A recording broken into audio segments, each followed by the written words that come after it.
शुभ संध्या नमस्कार। आपण माने समस्ते भल भाव जानते सारा ओडिशा रे वर्तमान सोशल मीडिया रे गोटे कथा चर्चा कि मंच उपरे किन्नर समुदाय को विद्रूप करिकी सला हिंजड़ा एवं विभिन्न प्रकार गाड़ी देउथिबारु यार प्रतिवाद करिथिली एवं गतकाली अभिनेता कान्हा बाबू मध्य भूल मागिले और से अनुष्ठान मध्य गणमाध्यम आगे तांकर मत रखिथिले। मु पर दिन जाइथिली एवं काली बजरंगी यात्रा देखिया पई जाइथिली। सेथिरे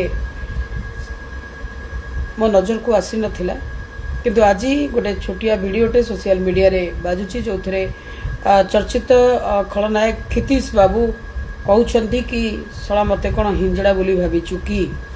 तेणु दया करी मो क्षितिश बाबू को अनुरोध करी से भली शब्द जितेबाला मंच रे व्यवहार करिसेंती तुरंत क्षमा प्रार्थना करने सह तार जी राइटर अच्छंती तुरंत आपरे दृष्टि देई तांकर वक्तव्य तांकर मतामत मध्य रखंतु यथाशीघ्र नाले पुणी आमे माने सेठी की आउ थरे जीवु क्षितिश बाबू। नमस्कार।